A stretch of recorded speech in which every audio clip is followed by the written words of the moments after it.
Bonjour Pierre Tapie. Bonjour Thibault Leral. Vous êtes aujourd'hui consultant, fondateur du cabinet Paxter et je vous reçois aujourd'hui pour évoquer le débat en cours sur les étudiants étrangers et les frais de scolarité pour ces étudiants étrangers dans le système de l'enseignement supérieur. Un sujet que vous connaissez bien, je rappelle que vous avez été directeur général du groupe ESSEC ainsi que président de la conférence des grandes écoles entre 2009 et 2003. Alors l'année 2014, elle a été marquée notamment par cette promesse du Premier ministre canadien de tripler les frais de scolarité pour les étudiants français. François Hollande s'est même fendu d'une visite au Québec pour tenter de le dissuader. En gros, les frais de scolarité pour les étudiants français passeraient de 2 000 à 6 000 euros par an. La raison, c'est que tout le monde doit participer à l'effort en temps de crise. C'est la raison qui a été donnée au Canada. Comment est-ce que vous réagissez à cette annonce ? Je crois que le président de la République française n'est pas allé au Québec que pour cela, oui, heureusement. Mais entre autres. Mais qu'il en ait parlé, c'est bien la moindre des choses. La grande question, c'est comment un pays finance son enseignement supérieur et à qui il demande une contribution pour le financer. Il se trouve qu'au Québec, le Québec avait fait le choix, dans la mesure où le Québec est une terre d'immigration et une terre francophone, de donner aux étudiants français le tarif de formation des étudiants québécois, parce qu'ils voulaient simplement avoir un statut particulier. Donc c'était un statut dérogatoire et particulier.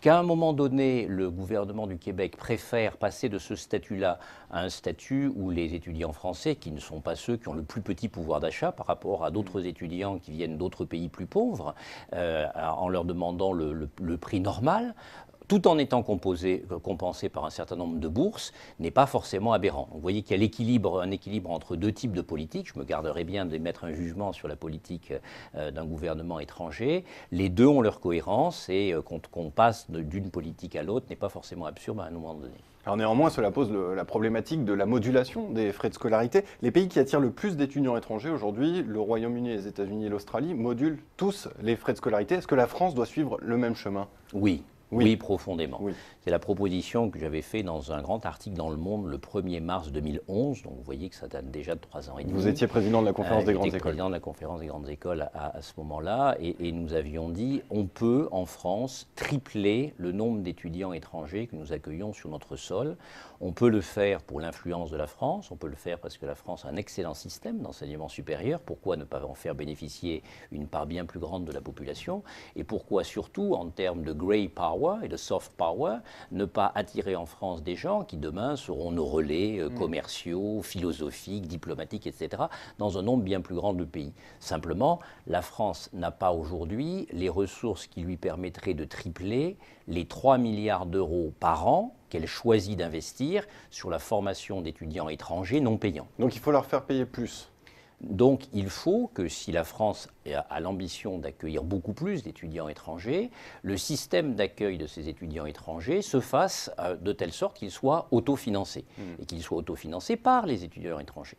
La proposition que nous avions faite à l'époque était que 80% de ces étudiants payent 125% du coût de la formation pour pouvoir donner aux 20% qui restent des bourses libres. Mais comme aujourd'hui, il y a déjà presque 300 000 personnes qui ont des bourses gratuites destinées à des étudiants étrangers, ça a amené au total à ce que à peu près un étudiant sur deux ait une bourse gratuite, mais une bourse qui est visible parce qu'elle est donnée, et non pas une bourse qui est invisible parce que la scolarité est soi-disant gratuite. Donc il n'y a pas de risque d'attirer seulement les étudiants les plus riches en France, mais au détriment des meilleurs ? Pas du tout. Pas du tout. Pas du tout. Je pense au contraire que des moyens plus puissants de financement des institutions universitaires françaises continueront à tirer ces institutions vers le haut et donc les rendront plus attractives, sous réserve, une fois de plus, d'avoir un système de bourse puissant qui permette d'attirer les très bons d'origine modeste.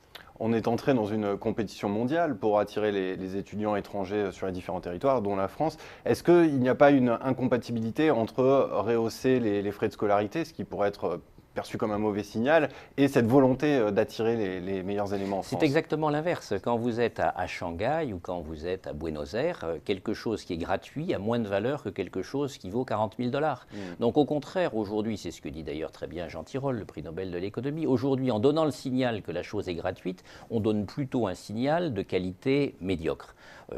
Mettons les services pédagogiques que nous offrons à l'international à leur vraie valeur et donnons des bourses, qui sont des bourses délibérément choisies par la France ou par les universités, de manière à dire à ces étudiants, votre scolarité pendant un master, elle vaudrait 30 000 €, nous vous en faisons cadeau. Quel cadeau nous vous faisons ? Quels sont les autres bénéfices de la France? Quels sont les bénéfices de la France, les atouts sur lesquels s'appuyer pour attirer des étudiants étrangers sur son territoire et dans ses universités? La France a beaucoup d'atouts. La France a d'abord l'atout d'une culture, d'une littérature, d'une poésie, d'une technique, d'une science de très haute qualité. Et être en 2014, dans une année où nous avons dans la même année reçu, nous, la France a reçu dans la même année le prix Nobel de littérature, le prix Nobel d'économie et la médaille Fields, avec d'autres, puisqu'il y en a 4 de délivrés, c'est quand même assez satisfaisant.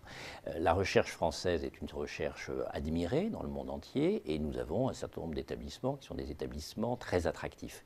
Ceci étant, comment est-ce que la France peut se servir de cela pour se mettre mieux en ordre de bataille afin de convaincre d'autres qu'il vaut mieux venir se former en France qu'à Oxford ou à Harvard? Il reste encore du chemin à faire, mais on peut le faire si on le veut. Et quels sont les obstacles qui se dressent sur le chemin de la France dans cette stratégie d'attraction pour les étudiants étrangers? Alors, il y a un premier obstacle qui est la langue dans laquelle nous enseignons. Et donc, il faut, sur ce moment-là, la loi Fioraso a été une vraie avancée. Il faut enseigner souvent en langue anglaise au début pour que les gens deviennent francophones après un certain séjour en France. Mais il faut enseigner en langue anglaise des gens qui sont francophiles pour qu'ils deviennent francophones. C'est cela le bon chemin. Là, c'est le premier élément. Le deuxième élément, c'est qu'aujourd'hui, l'ensemble du dispositif universitaire français va vers une grande paupérisation. Le type d'arbitrage qui a été fait par le gouvernement récent est un arbitrage qui épuise et l'université et le CNRS et les écoles à des fins d'économie budgétaire, alors que, vu ce qu'était l'État universitaire de la France avant ces décisions, il faudrait un ordre de grandeur de 20 milliards d'euros de plus par an investis dans l'enseignement supérieur et la recherche. C'est l'ordre de grandeur. Eh bien, Pierre Tapie, merci pour tous ces éléments et ce décryptage. Je vous remercie d'être venu sur Xerfi Canal. Merci, c'est un plaisir.